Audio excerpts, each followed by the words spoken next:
Welcome to the Pocatello Business Podcast, the only Pocatello podcast focused on providing profits for Pocatello people. If you love our town and love small business, you are in the right place. We interview local legends, learn business, and have way too much fun doing it. You're listening to the Pocatello Business Podcast with your friend, host, all-around great guy, and owner of New Clean Commercial Cleaning, Spencer Ward.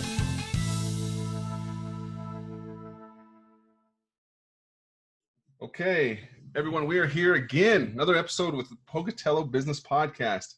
Joining me today is the Assistant Dean at Idaho State University of the College of Business, business owner himself, owns a consulting company. We'll get to that in a minute. This guy, he graduated from the University of Idaho. We won't hold that against him, but that's good. He went on to Gonzaga to get his master's, I believe, correct? Yep. Okay. In your MBA, I presume, on that one.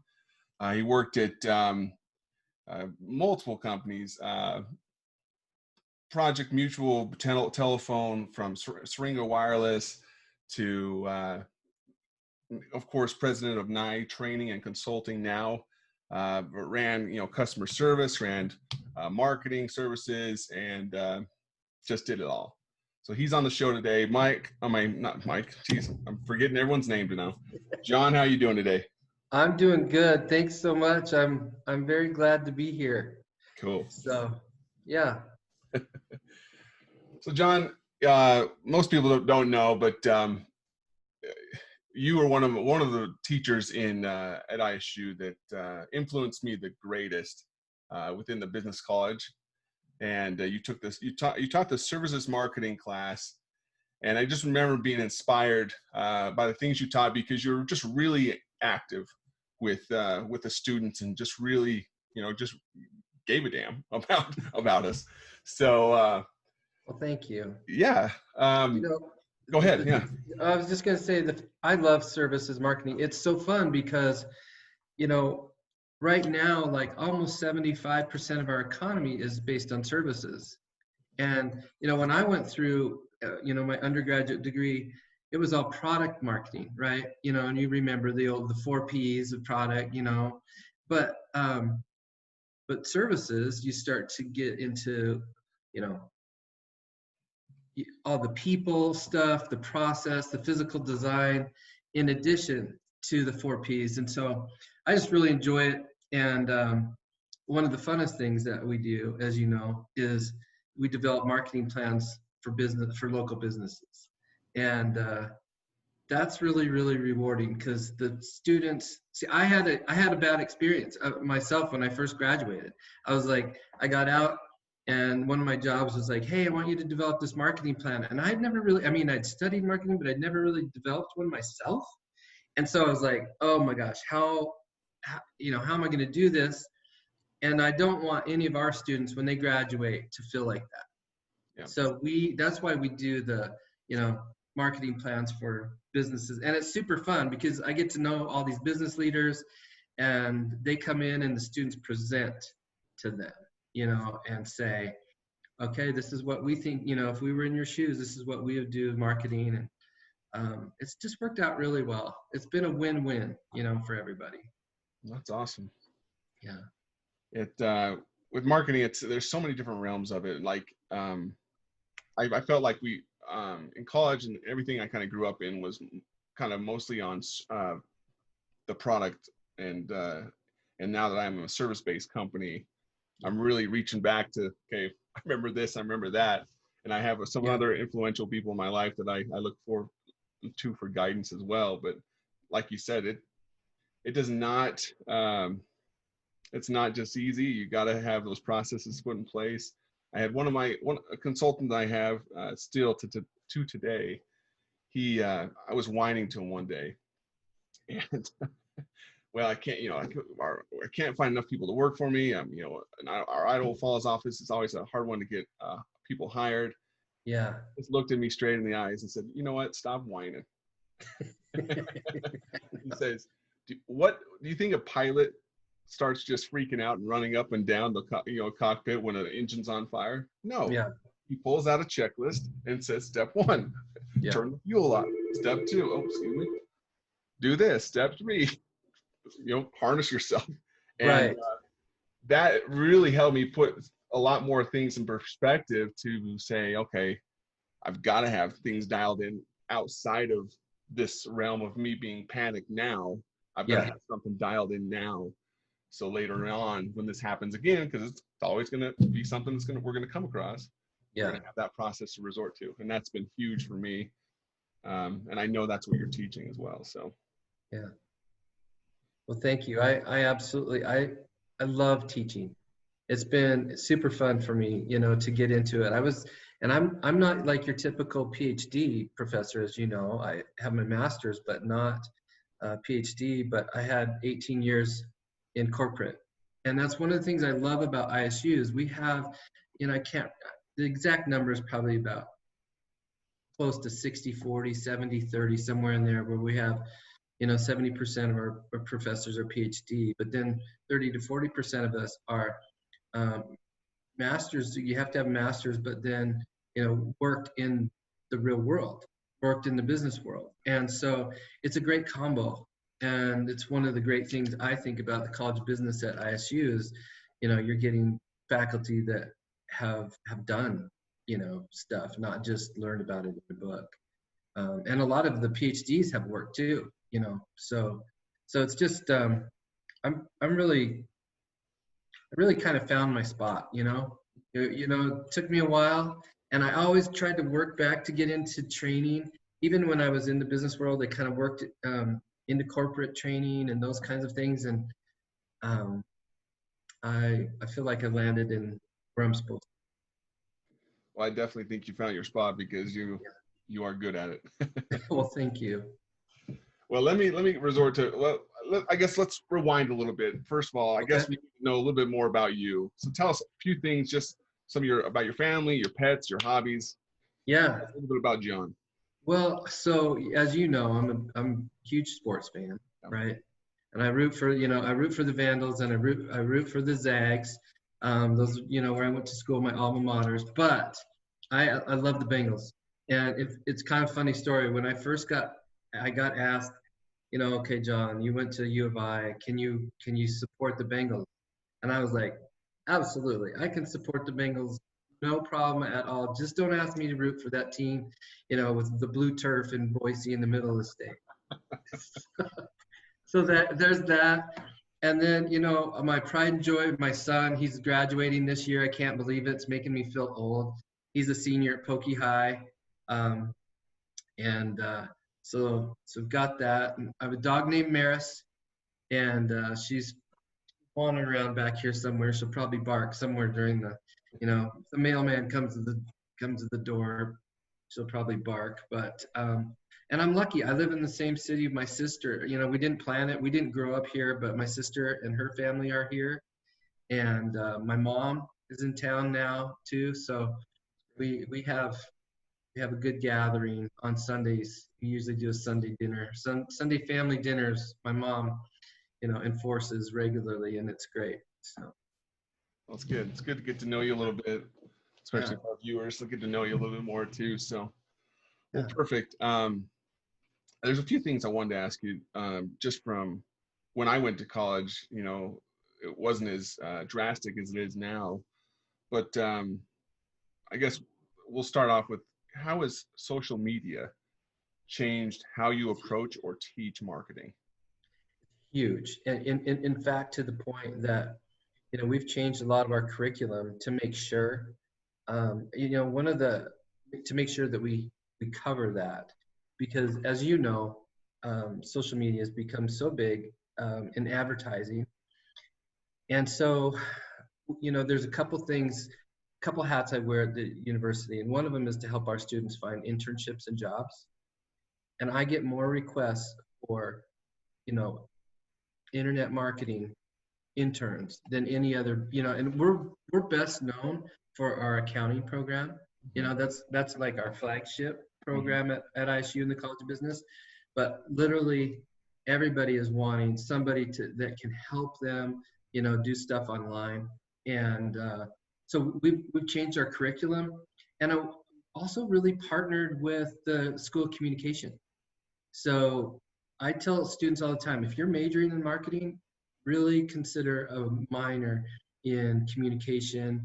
They have a CMP program, it's communication, media, and persuasion, and it's all like advertising and stuff like that. But that's where you can develop some of your actual web design or your graphic design type skills, those kinds of things. But it's just and when I talk to businesses a lot of times about marketing, they'll say if they don't have both, kind of the marketing understanding and the ability to create content on the internet, they won't even look at it. So we really try hard. We tried hard to do both of those things in the College of Business. Now, do you find that people that are coming into this social media age and are traditionally used more traditional ways of advertising, now that they're getting online and they're getting into that, are you finding that they're trying to regurgitate way too much information? I think one of the things I always say is it's better to do no online social media than to do bad online social media, right? And so we really try to focus it, and you try to target certain things. You were talking about your niche, with your consultant, there, that you try to find a niche. There's certain ways you're going to reach out to different parts of your, target different customers that you have. And the other thing that's nice about the social media, one of the hardest things it's always been to do in marketing is measure, right? Like, okay, so let's just say you do a radio or a TV or a newspaper campaign, which, by the way, I still think we need to do those. That should still be part of your overall package, but it's just hard to measure, right? It's kind of a shotgun approach. You're kind of hoping that people will reach out, and hear it. Where the nice thing about online marketing is that you can see, okay, how many people are following me, how many people clicked onto that ad, how many people actually ordered off of that kind of thing. And so it's brought some measurement to our business that we have struggled to provide, honestly, in the past. I agree, and I feel like when people don't, if you have a company, you don't know maybe your demographic, your audience. Yeah. The best part of social media, I think, is setting up one of those Facebook pixels. Yes. Running your ads, and then that pixel literally gathers information on people that stop and watch the video for how many seconds, or they click into your thing, or they actually, like you said, go and buy. Then you're gathering information about, okay, this is who I need to be dialing more in on, That's exactly right. And some of it gets a little Big Brother-ish, it gets that like, sure.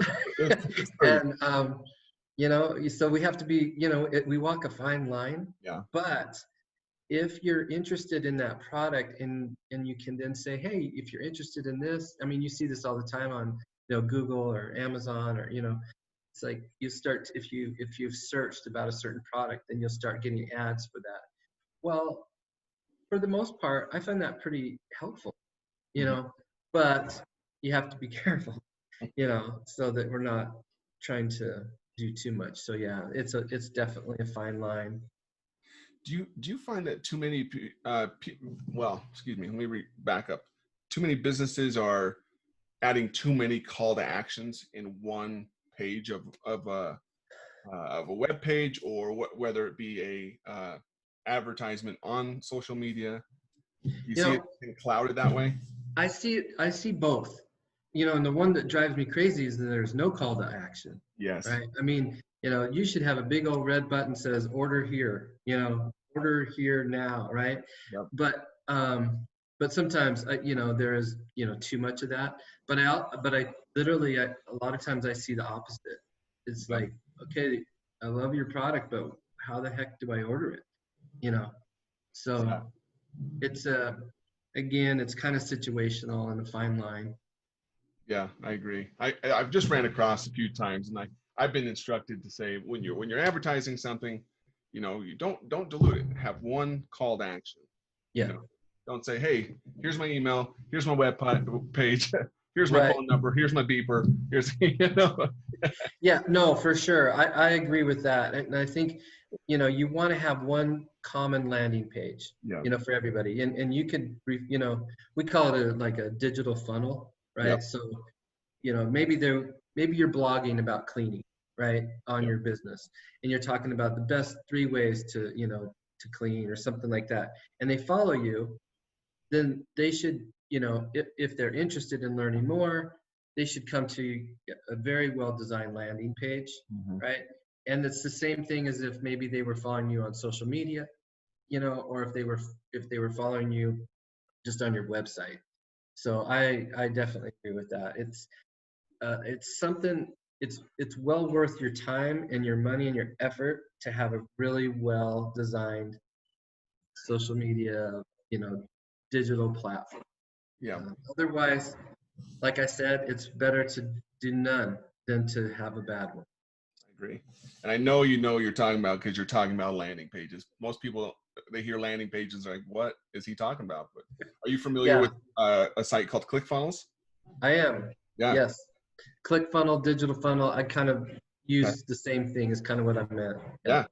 Yeah, those are great things. We use ClickFunnels and stuff that way as well. So yeah, that's awesome that that's being taught on these levels right now. Yeah. Well, let me ask you a question here too that I was just interested in. What is one of the biggest marketing mistakes that you see businesses, even locally, making? You see it happening right now. It happens a lot. And you mentioned I do some consulting, and I talk to businesses about this a lot. And it's when times get tough, what's the first thing they cut? Marketing, advertising. And that's what feeds us, right? And so now I'm not saying there's not ways you can dial back, but for example, like we're talking about online social media marketing, that's pretty inexpensive. You can still keep your, advertising your business out there without cutting a lot of it, and you can still save some money, but and it's unfortunate. It's just kind of one of those things that unfortunately marketing is not necessarily a fixed expense, and so when times get tough, that's oftentimes the very first thing they do is they cut their marketing budget. And so yeah, that'd be my number one answer.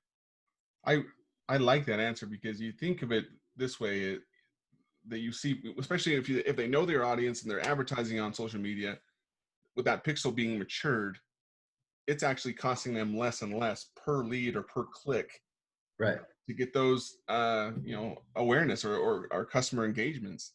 Absolutely. I mean, even just putting out some contests or some information on Facebook or whatever social media platform you're on, it really doesn't cost you much, and you can keep people aware of what you're doing. And I think that just when people cut back too much on that, they start to lose that revenue, and that's the last thing you need when times are tough. Exactly. I was just talking to some billboard companies and stuff like that, and they're offering some sweet deals right now, just because a lot of people have cut. That's like exactly what we're just talking about. So exactly, for sure. Okay, well, moving on more into the customer service side of things, what is the best customer service advice that you would give to local businesses? I think the biggest thing, and it's a little bit general and then I'll dial down a little bit, is that make sure you have a customer service plan, just like you have a marketing plan, right? What I see a lot of times is that we hire somebody and we throw, maybe they're, frontline, maybe it's a waitress or a frontline position, and we just throw them right into the frying pan, and with very little training. And you got to remember, they're the ones on the front line that are going to impact, however many customers they see a day, 30, 40, 50 customers a day. And if they're not well trained and they don't know, your product knowledge or what your expectations are, gosh, you don't get another chance to make a first impression. And Yep. so I just really think we don't invest enough into our frontline individuals in training, in what they wear, what they look like. But that is, I mean, when a customer walks into your business, your frontline employee, the people who are, working for you, that is your company. And if they're, not, well trained on that, boy, you can spend all you want. You can spend all this money on advertising, and then, if they're not well trained in customer service, you just blew all that money that you just spent on advertising. Exactly. You probably know this, who said this quote, but it's coming to my mind and I can't think of the author of it, but it was something to the extent of, paraphrasing here, what if we put all this money into these people and train them and they leave? And the other guy steps in and says, what if you put all that money into them? I mean, or you don't put all that money into them and they stay, so. No, that's exactly right. Like my favorite companies, I really like, I don't know if you're familiar with Zappos. Mm-hmm.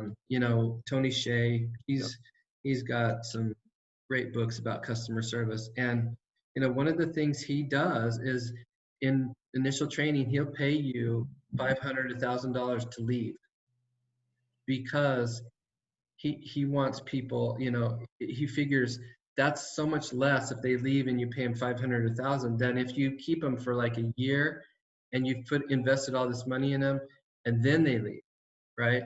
So, it's kind of that thing. And then, those companies, the other thing that I really like is Southwest Airlines. Southwest is one of the only airlines that's never, really been in any kind of trouble financially or those kinds of things. And they were asking Herb Kelleher, who was their founder. He's not anymore, but he was their founder. And they asked him, who's more important, your employees or your customers, right? And he's like, well, that's easy. It's my employees. Because if I treat my employees right, they'll treat my customers right. And so I just have tried to that's how I try to teach, is take the time to invest in your employees, because they will. And we also have this thing, it's called the cycle of failure. And one of the very first things that starts the cycle of failure is that when you have high turnover of employees, and it's because they don't feel comfortable and they maybe don't feel comfortable in the company's products, services, those kinds of things. So when they start to leave, then guess who starts to notice that? Your employee, your customers. So it's anyway, just those are a couple of my thoughts there on customer service. That's brilliant.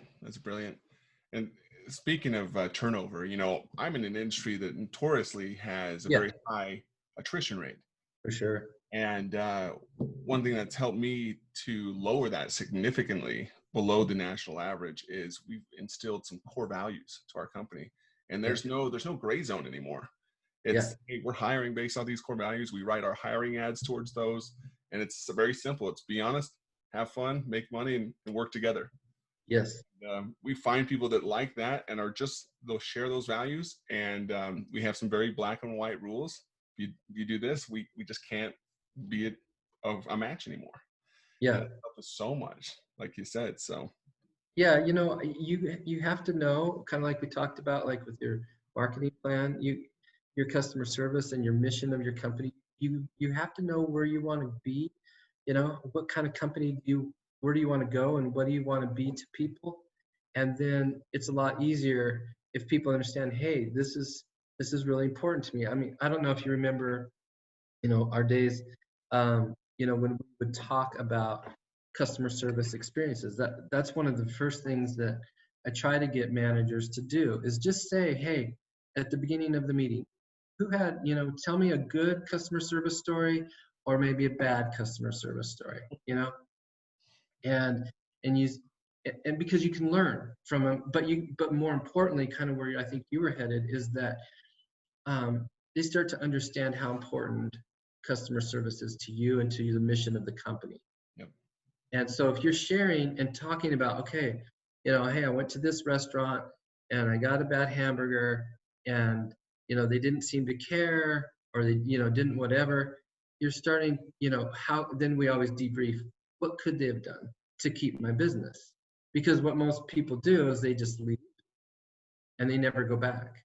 And they never tell you why, right? So then you're sitting in your restaurant or whatever business you're in, you're like, where is everybody? Well, the average customer tells at least 13 people, right, of a bad experience. So you just have to really make sure that you're checking up. How did that, how was your food tonight? I see you didn't eat that hamburger. I'm so sorry. Was there something wrong with it? I mean, you really have to be proactive. And what can we do? Can I get you another hamburger, or now, or if it's too late, can I get you a coupon to come back? I mean, just different things, because you probably remember we always talked about the time value of a customer, lifetime value of a customer, and how many times are they planning to come back to your business? Well, if you add that up over a lifetime, it's a lot more than you think. You might think, oh, I just lost one meal, that's $20. No, you lost one meal a month for 20 years, right? And it it's like exponential. Plus they told everybody.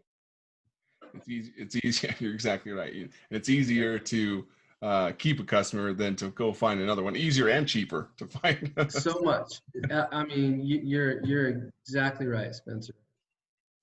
Well, good. And I know we're running short on time, but your Southwest comment got me thinking of a thing I read one time in a book, in one of these business books, and they were hiring pilots for Southwest. Yeah. And you probably heard the story. And they had all these pilots come in and sit in this room together, and they came in and said, hey, before the interview starts, will you put on these brown shorts? And they handed them out to all the pilots, and they just left the room. And some pilots, of course, were offended. Well, I'm not putting brown shorts on. Are you crazy? I'm in a suit. I'm a pilot. I'm serious. Yeah. And some of the other pilots were just laughing about it, put them on and enjoyed themselves. And they came back in the room moments later, and all the people that had the brown shorts on were escorted into the interview process, and all the ones that did not were asked to leave. So it's all about finding the right people to treat your customers the way you want them to treat. And just like you said. That's so true. I hadn't heard that story, so I'm glad to hear that story. But that's the biggest thing. When I think one of the most important things a small business is their hiring. Yep. What is it? How do we get the people that we want that have those attitudes? You have to find, whether it's trying on the shorts or whatever it is, personality test. But you have to decide, because I'm one of those believers, you can't teach attitude. Yep. Right? Now I can teach you skills. I can teach you, how to clean. I can hopefully teach you how to do marketing, but I can't teach you attitude. And so I feel like you really nailed it there with the hiring. You want to find people who have the right attitude and then teach them the skills. Exactly right. We've had people that are great at cleaners, but they're horrible to be around, and they poison the well with all the other employees. Yeah. We just say, hey, we're not a match. Let's just see if you can find another job that's going to be a better match for you. So I just got off, like right before this, I got off a phone call with a friend of ours, and he was asking me about this student, and I was like, yes, this is an amazing student. And he's like, oh, that's good. I can't work with any more grumpy people, and I'm like, it's exactly what you're saying. So. Great. Well, John, I appreciate you coming on. I hope to have you on again in the future for sure. Thanks for having me on. This is fun. I'm proud of you. Hey, I hope the show just keeps going gangbusters like your business, and anything we can do, I appreciate it. Thanks, John. Well, one last question before we end, though, because it's been kind of a ritual now, because we're supporting local. Yes. What's your favorite local restaurant to go eat at? Okay, so that's tough. I have a couple, and I try to just do local all the time. So I don't know if you've tried it yet, but Off the Rails. It's a new bar and restaurant in downtown. Oh, But I'm also a frequent flyer at El Heredero. Uh, good one. I mean, those guys make the best, Mexican food, and it's good, and it's fast, and it's inexpensive. So, but yeah, and the Off the Rails just opened up, and they've got some really good food too. Good. Always looking for good spots. Yeah, I feel bad for them because they opened up right at the beginning of COVID. Oh boy. I mean, kind of like right before COVID got started, and what a tough time for any business to get started. Well, sure, yeah. Well, we'll definitely try to get them some business here soon. Yeah. Okay. Well, John, if someone wanted to find you Yes. for some consulting services, training services, where would they find you at? Okay. Well, you can find me on my email. Is easy. It's Ney John, and Ney is spelled Ney. It looks like Ney, but it's spelled Ney, or pronounced Ney.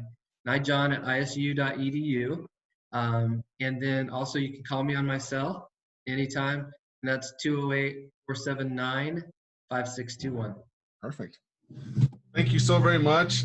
We will have you on again. And until next time, everyone, thanks for joining us. Yeah, thanks, Spencer. Thanks, John. Congratulations on spending a couple minutes getting just a little bit smarter, having some fun, and supporting the Pocatello business community. If you are feeling the love, make sure to subscribe, rate, and review on iTunes, Stitcher, or wherever you are.